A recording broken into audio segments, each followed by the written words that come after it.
Hi welcome to Shri Mallika's kitchen. ఈ ఛానల్ని ఆదరించిన ప్రతి ఒక్కరికి మా హృదయపూర్వక నమస్కారములు.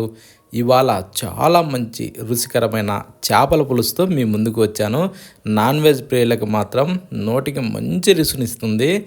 ఒకే ఒక్క కిలో చేపలతో ఇలా చేస్తే చాలా అంటే చాలా బాగుంటుంది. ఎలాంటి మసాలాలు నూరి వేస్తే ఎంత రుచిగా ఉంటుంది, ఎంత పులుసు పోస్తే ఎంత బాగుంటుంది, ఇలా అందరికీ అర్థమయ్యే విధంగా చాలా ఈజీగా ఎవరైనా చేసుకోవడానికి సింపుల్గా చేసి చూపించాను. కానీ ఇలా చేస్తే మాత్రం 3-4 రోజుల పాటు తినచ్చు. ఎంత మాగితే అంత రుచిగా ఉంటుంది. ఇంకెందుకు ఆలస్యం, ముందుగా 1 కిలో చేపలను తీసుకునేసి ఈ విధంగా నీట్గా కడుక్కునేసి దాంట్లో ఒక బౌల్లో వేసుకుందాం.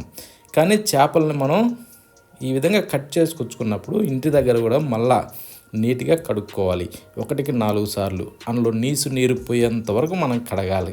కడిగిన తర్వాత ఇప్పుడు 1 స్పూను సాల్ట్ అందులో వేసేసి ఆ తర్వాత చిటికెడు పసుపు వేద్దాం. అంటే సగం స్పూను సరిపోద్ది, ఎక్కువ అవసరం లేదు.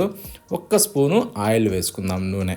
ఆ తర్వాత దీన్ని మనం బాగా మిక్స్ చేసుకోవాలి. ప్రతి ఒక్క ముక్క కూడా ఇది అంటుకునే విధంగా, అంటే ఉప్పు పసుపు అంటుకునే విధంగా మనం బాగా కలుపుకోవాలి. ఈ విధంగా కలిపిన తర్వాత ఇప్పుడు మనం ఏం చేద్దామంటే మూత పెట్టి కనీసం అంటే ఒక అరగంట సేపు మనం బాగా ఊరబెట్టుకోవాలి.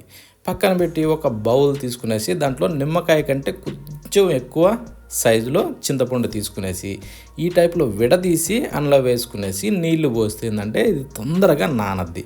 ఇప్పుడు దీన్ని పక్కన పెట్టి ఒక 10 నిమిషాలు నానబెడదాం. ఓకే, ఇప్పుడు దీన్ని పక్కన పెట్టేసుకుందాం. పక్కన పెట్టినాక స్టవ్ ఆన్ చేసి ఒక ప్యాన్ పెట్టుకుందాం. ప్యాన్ పెట్టాక అందులో 1 స్పూను ధనియాలు వేసేసి, 1 అర స్పూను జీలకర్ర, అర స్పూను మెంతులు, చిన్న చెక్క, ఒక 5 లవంగాలు, 2 యాలకులు ఇవి వేసినాక కాస్తలా వేగనివ్వాలి. మంట మీడియం ఫ్లేమ్లో ఉంచుకునేసి వీటిని కొంచెం దోరగా వేగనివ్వాలి. ఓకే, ఈ విధంగా వేగిన తర్వాత ఇప్పుడు మనం ఏం చేద్దామంటే 1 స్పూను గసగసాలు కూడా అందులో వేసుకుందాం.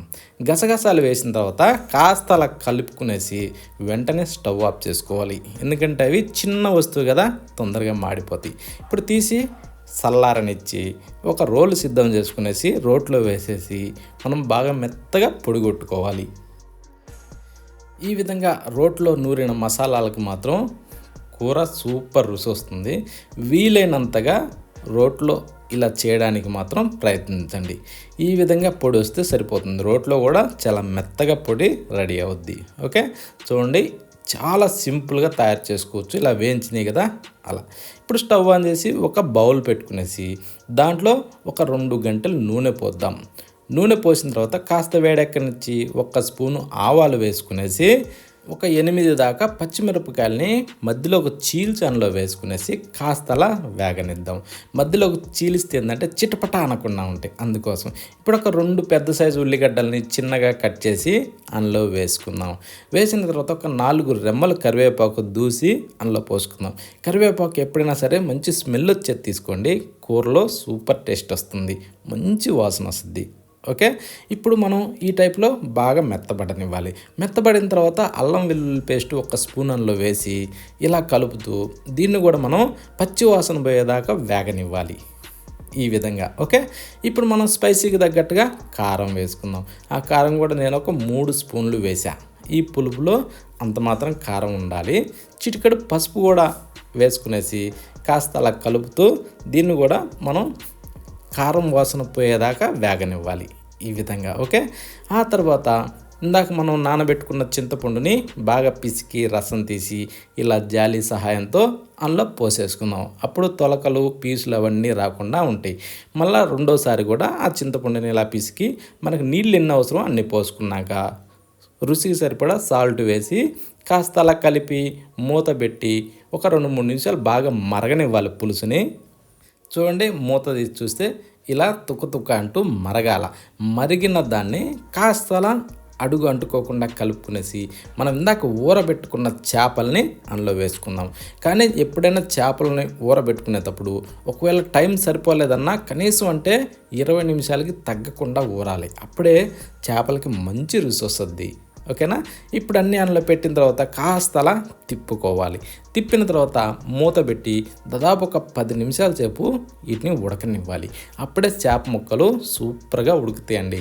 మరీ తక్కువ టైం అయితే అంత సింపుల్గా ఉడకవు, కానీ ఇవి ఉడకటానికి మాత్రం కొంచెం టైం ఇవ్వాలి. చూస్తారు కదా ఒక్కసారి ఎలా ఉడికిందన్నది చూడండి. అలా పట్టుకొని ఇలా అనగానే వచ్చేస్తుందండి. ఇంత మంచిగా ఉడుకుతాయి, కానీ వాటికి ఆ టైం కంపల్సరీ మనం ఇవ్వాలి. అలా ఊరబెట్టుకునేసి ఇలా ఉడకనిచ్చి ఇప్పుడు ఇందాక రోట్లో దంచిన మసాలా పొడిని మీదకించి అలా చల్లి కాస్త ఇలా తిప్పేసి ఇప్పుడు మనం వెంటనే మూత పెడదాం. మూత పెట్టి ఒక 2 నిమిషాలు అలా డమ్ అనగనివ్వాలి. అప్పుడే మనం ఈ దంచిన మసాలా పొడి ఆ కూరలో ఇనికి మంచి రుచి వస్తుంది. ఇప్పుడు మీదకించి కొత్తిమీర అలా చల్లుకునేసి కాస్త అలా తిప్పుకుందాం. ఒక్కసారి ఇలా తిప్పుతుంటే వచ్చే స్మెల్ చాలా బాగుంటుంది. ప్రతి ఒక్కరూ ఈ విధంగా ట్రై చేయండి. నాన్ వెజ్ ప్రియులకు మాత్రం ఇది చాలా అంటే చాలా రుచినిస్తుంది. ప్రతి ఒక్కరూ ఈ విధంగా ట్రై చేయండి, చాలా బాగుంది. ఒక్క ఫ్యామిలీ ఉన్నవాళ్ళు ఎక్కువ శాతం 1 కిలో చేపలు అలానే తెచ్చుకుంటారు. అందుకనేసి కిలో చేపలతో ఏ విధంగా చేయాలి, ఎంతంత వేయాలి, ఎంత మసాలాలు వాడాలి, ఎంత పులుసు పోసుకోవాలన్న దాని గురించి వివరంగా చూపించాను. కానీ ఈ విధంగా చేసుకున్న ప్రతి ఒక్కరికి మాత్రం సూపర్ టేస్టీగా వస్తుంది. చాలా బాగుందండి. ట్రై చేయండి. ట్రై చేసిన తర్వాత కామెంట్ రూపంలో పెట్టండి ఎలా ఉందన్నది. మళ్ళీ కలుద్దాం.